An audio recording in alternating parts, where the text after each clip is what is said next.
So what have you told us why you moved to Winfield, Kansas? Was it because that's where Herbert's friends were? Well, you have to give me a little time to think. Oh, when we first married, Herbert's sister, I can't even remember the name of the little town we lived in, but Herbert's sister, her husband was in the service. So she was preparing for him to come out, and so they had bought a little Trailer, trailer that was on the farm of his daddy, of her husband's daddy, land. It's across the road from them. And so he wasn't ready to get out of service, so she let us rent that. Which sister was it? Mildred, the Mildred. youngest sister, Mm-hmm. Mildred. By the way, this is 2002, and none of his family's living that we know of yet. Well, Yeah. So, Well, anyway, why'd you move then to we Winfield? lived there, I don't know how long, but for some reason or how, we got in touch with the Martin families. They had two old maid sisters that had a beautiful house, but they had a one-bedroom apartment in it too. Mm. Well, at that time, it wasn't empty, but we moved to Winfield and rented another place that was one bedroom and a bath and a kitchen, I think. And there were several apartments in that building. Seemed to me like we had to use the bathroom with somebody else. I'm not sure about that. But we lived there until the Martins girls' house became available, and so they talked us into moving up there. And they were two wonderful old maids, but they were so good and so good to us, and they knew everybody in town. Let's see. Well, we lived there, gosh, probably 10 or 12 years, 11 years or something like that, but Herbert got in his notion that he ought to develop the northern states more than these down at the bottom where we were as his territory. So he wanted to move, and I didn't want to move, but every time he'd get up there, he'd investigate, you know. So finally he got me to go with him up the trail, and so every little town we'd look at it good, see what houses was for sale, and this and that and the other, until we got all the way to the north where Manson was, the little town of Manson in the northwest part of Iowa. And I knew how awful cold it got up there, but they convinced us it wasn't a windy cold, it was a dry cold, and you didn't feel it. Well, of course I knew better, but I just couldn't hold Herbert off anymore, so I gave in and we moved up there. Well, of course, it was a little town, and there weren't any houses for sale or rent or anything else. So the first thing we moved into, it had been a... Let's do Winfield before we go to Iowa. Okay. So when you was in Winfield, like our next door neighbor lived on Ann Street and had a little house, and the next door neighbors was the McSpaddens. Oh, that's after we bought a house of our own. Yeah, so I just want to go through all of that. Oh. And so you've stayed in touch with the McSpaddens for 50 years. Well, I got to tell about that, though. I haven't told any of you. Right, yeah. What did we have in common with them? Okay. You. Yeah. Well, anyway, Jimmie wants me to tell about when I became pregnant, and we were in that little one-bedroom apartment at the Martins. We decided, well, we would start looking for houses of our own. And so anyway, we found one. It was kind of in a a little new section of town, very reasonable houses. They were nice, but not extra nice. And we bought this one. It had a rows of little houses just about like ours. I don't think they were made alike, but about the same value. But ours was $7,500, which was a lot of money then. And I've forgotten what our payments were. But of course we didn't have enough money to buy it. But we had payments, seemed like $70-some a month or something like that. And of course the taxes and all that expensive. Well, beside us was this young couple. They didn't have any children. We didn't have any children. But she was pregnant and I was pregnant. And we were right next door. Well, to come to find out, ours was due 4 days before theirs was due. But it turned out theirs came first. Like 1 day first or something? Well, something like that. I don't remember what. But, well, anyway, see, we had put up a fence all the way around our house because we had a little bulldog that we couldn't let out. And but their names was McSpadden, and the baby's name was Steve McSpadden. So Steve and McSpadden and Jimmie Fisher kind of grew up together. Of course, there was a fence between them. Well, that little boy was kind of mischievous. Jimmie and he were entirely different dispositions. I don't know the right word. Yeah, but he, like if there was a bug in the house, I would catch it and take it outside, and he would step on it. That was a team. Is that on this tape? Yeah. Yeah. Okay. Jimmie was always so kind-hearted, but Steve was mischievous, and so. And of course our little dog was there at the fence, and he'd tease him and tease him. One time he put sand in his ear. And that's when I called his mother, or his dad at once.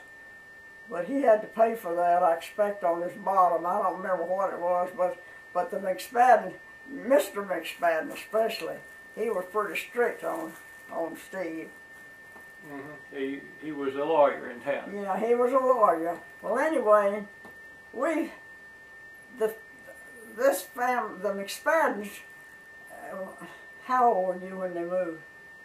When we moved? They moved. Oh, I don't know. They moved before we did, didn't they? I was 5 when we moved, so I just don't remember. Well, anyway, Gerald McSpadden was a lawyer, a young lawyer there in town, and they started to,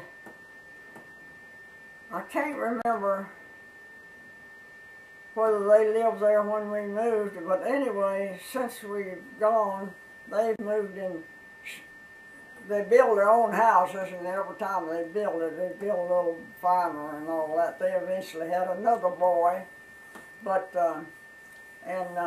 Steve is the president of the Popular Bank there in Kansas, in Winfield now, and I don't know where the other boy is, but they're both successful. And of course Jimmie's an electrical engineer now, working at NASA. Now, Herbert loved purple martin birds. Oh. And what did he do to help them live a better life back then? Every place we lived, even at the Martins, where we just rented, he would always make a purple martin house, and it was complicated because you had to have the house so many feet up high, you had to have this and that and the other, and he would build the fanciest. I think most of them was a white church. I'm not right sure, but you had to have a certain size of hole and all of that. And the purple martins just come at a certain time of year because they're in some other country the rest of the time. But the purple martins are good because they fly around all the time and eat the bugs in the air. And they keep their house very clean, because when they have the babies, they take the waste out and drop it on the ground. But well, anyway, the sparrows were so bad up there. Eventually I told Herbert those sparrows are going to keep him out of heaven yet. But well, anyway, he'd get out there with rocks and stuff like that when it started to get dark. What were the sparrows doing? They were trying to build a nest in the Yeah, they same go hole. in there and build it. In the hole that the martin's supposed to be in. Well, they keep them from going in there. They want to make their own nest. So Herbert'd stay out there until it was pitch dark, and they'd quit coming, you know. And if a sparrow came along, he'd throw a rock at it or something, you know, to shoo it away. Mm-hmm. I remember he made an electrical thing. He was going to electrocute the sparrows. He came near electrocuting himself. Boy, we didn't use that one time. He brought it in the house to test it with something, and whatever it was he put on that wire,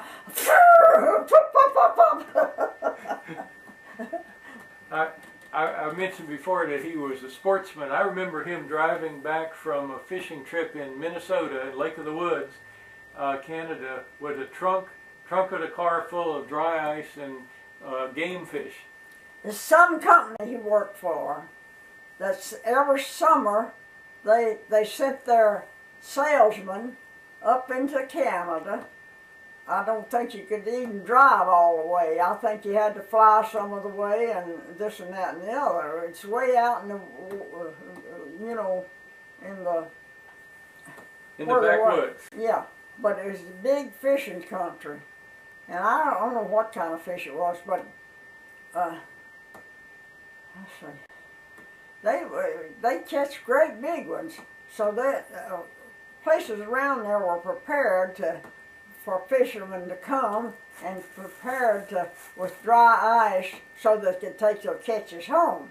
Well, all day he'd come back from them with big old boxes of big old fish, and so we'd go around to our friends and see who wanted what, and he had a lot of fish there, but he really enjoyed that. The whole thing would be on the expense of whatever company he was working for then. I think we got one of the plates here in the hall, haven't we, right, from one of those places. So what did you think when all these fish would show up at the house in the drive? Well, I was kind of tickled in a way, and because that was a curiosity to me. I'd never seen stuff like that. But there was something about those fishing that used to be funny, but I can't think how it went. Well, I remember you burying the heads in the hole in the front yard because it was so much, it'd smell. I mean, there was so much fish, and you had to clean it outside and all. Yeah, I don't remember any of that, but I'm sure for a while it was quite because we wanted to freeze some ourselves, you know, but I wasn't familiar with those big old things like that, you know. But there was something funny about when they were in the boat, and I can't think of just how it went. There was a certain kind of fish that if you held a certain place on its head, it just passed out, but it wasn't dead. But I can't remember the funny part of it. So he'd come back to life, I guess, later on. Well, but there was something in there that was funny, but I can't remember that part of it. Now, around wherever Herbert lived, he always plant cedar trees in a big dense row around the inside of the back fence. He did that in Kansas, and he did that in Iowa. Do you know why he did that? Make a fence between the neighbors and so forth, I guess. I don't remember much about that. Can you tell about my climbing tree that Herbert had trucked in and cemented into the backyard? Yeah, we didn't have any big trees for Jimmie to climb when he was little, and that just bothered Herbert, that he didn't have anything there for his boy to climb trees. So he bought a dead tree, had it sawed down hole with limbs on it and all, and had it cemented in the backyard so that Jimmie would have a tree to climb. I remember we had the people out there digging that big hole, and then they brought that truck and had to take the part of the fence down to get that truck back there and put that thing up. Lord knows what it cost him, and I don't know, but they tore up the fence and the gate, and he had to have all that fixed. But anyway, he's going to have a tree in his backyard for his boy to climb. Now, tell about me finding a snake in the backyard. Well, back then I didn't have a, let's see. You had the clothesline back there. Yeah, well, I had a washing machine, but I didn't have a dryer. But we hung the clothes. That was back when you didn't buy diapers. You used those cloth diapers, so you had to wash them. Well, anyway, it was so cold, but Jimmie was out there with me. This might not, it may not have been cold then because it was so dry that the dirt was cracked. And anyway, I was hanging out the clothes, and I gave him a whistle like that, you know, to hang them up. And Jimmie was playing out in the yard, and he says all at once, he says, "What's this?" He pointed down there. I looked down there, and it was a snake. It was going into those holes and all, I guess. I don't remember whether we killed it or what. But I remember me hanging out the clothes and you saying, "What's this?" How did Santa Claus come to our little house in Kansas that didn't have a chimney?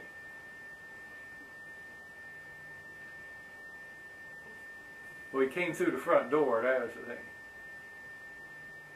I don't know any stories about that. Herbert would get all excited about Christmas and putting out well, Christmas let Jimmie tell you that. He can remember it better than I can. Well, I can't remember anything. The thing that I remember was that I'd be somewhere else in the house, and then it would be on Christmas Eve, because Santa always came on Christmas Eve in the daytime. Oh. And somebody had to distract me, and my father would be setting up the presents in the living room, and then there'd be, the door would slam real loud, and then he'd say, "Santa's here," and he left, and then Jimmie come, and I'd have to run to the front door, and we'd open the front door, and we'd look out and look, see if we could see Santa Claus. Always missed him. Always missed him, yeah, he's quick. And it always in the daytime on Christmas Eve, and he came through the front door. Tell about the Boston Bull Terrier, Skippy. What personality was that little Boston Bull Terrier, Skippy. We had a fenced-in yard for him, but he was a house dog, and he was all bull. He could not be around another animal without fighting. So we had to be sure that he had well, one time he got out accidentally, and of course a car came along and hit him. Well, I got so excited I couldn't think of the doctor's name, or I was trying to call the animal doctor. But finally I got him and I took him down there. He was hurt pretty bad, but not awfully bad. But it didn't teach him anything. Another time he got out and went across the street where they had a dog. And of course their dog was tied. So whoever loans, she came out there, and by the time I could get there to get a hold of him and take him back home. But anyway, there's no way of, well, yeah, Jimmie and Herbert used to take him down to the park and let him loose and let him exercise down there. And darn if he didn't find I think it was a shepherd or something like that to fight with. Well, I remember when people would come to the house that we had to, they knock on the front door, first thing to do was get Skippy and put him out in the backyard because he'd bite climb all over him, jump all over him. Yeah. But wait, I got something else to tell you about Skippy. Well, Skippy, Skippy was there when Herbert died, and I thought, Lord, there's no way we could move with that dog. What in the world will we do with Skippy? Well, anyway, Ben Martin was going to take us back to Winfield to see our old friends, and if we went anywhere, we had a kind of a dog doctor in town that would keep Skippy for us. Well, this was after Herbert died, and I thought Ben wanted to take us down to Winfield, and so I said, well, I'll just have to see, I've forgotten what his name was, and see if he'll keep our dog for us. Well, of course, Jimmie didn't know at the time, but I told that doctor I wanted to put him to sleep while we were gone. Well, everybody says, well, give it to some farm. Well, I knew I couldn't put our dog some farm. They'd kill him the first day, you know. And so that's the way I solved it while we were gone. When we came back, I told Jimmie the dog got sick and died while we were gone. And you never questioned it at all, did you? No. Never questioned it at all. So that was the end of Skippy. But he's been remembered, I'll tell you. Do you remember when Herbert had a leather harness made for Skippy so he could going to hitch it to my little red wagon so that Skippy could pull the wagon and me around? Well, I don't know whether I can tell it right, but for years he had everybody save old leather belts to make a harness for Skippy to pull Jimmie's little red wagon. So he had a little harness made for him, and on the wagon he had the shafts made on each side. So finally he got enough of leather belts and everything to make all of that. So he invited all our friends around to see Skippy pull the wagon. Well, he got him hitched up to it. When he told Skippy to go, Lord, he jumped up and down, he twisted around, he broke everything. And I guess Gracie, Herbert's friend that ran a filling station, he had Gracie up there. I thought Gracie had never quit laughing. So that was a hint of that harness.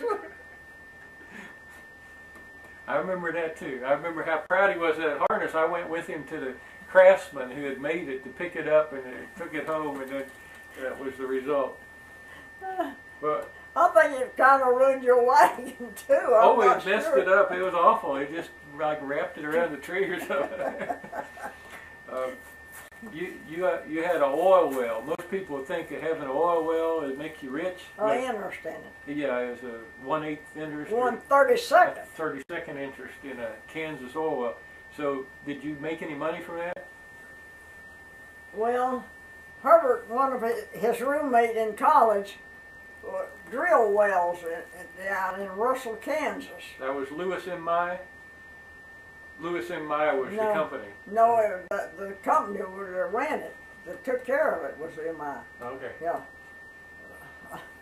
Oh, let's see. And by the way, that's the same town that Bob Dole was from. Russell, Kansas. Yeah, Russell, Kansas. Well, anyway, this friend digs wells.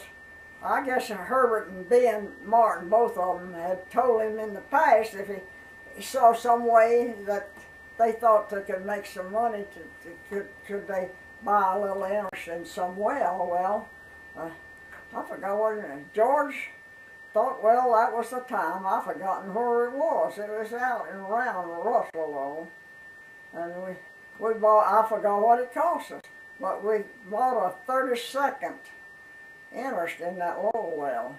Well, at first, it was pretty good. I can't remember any of the figures, but every month you got to check, but still you got to, every month you got to check for another company that sees after it, you see. You got to check in a bill.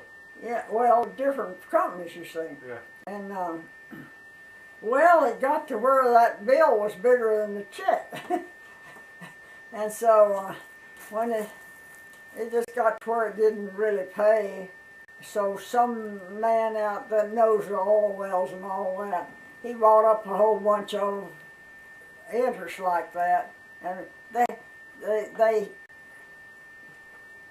treat them some way with sand, loads and loads of sand and all that. But anyway, it's expensive.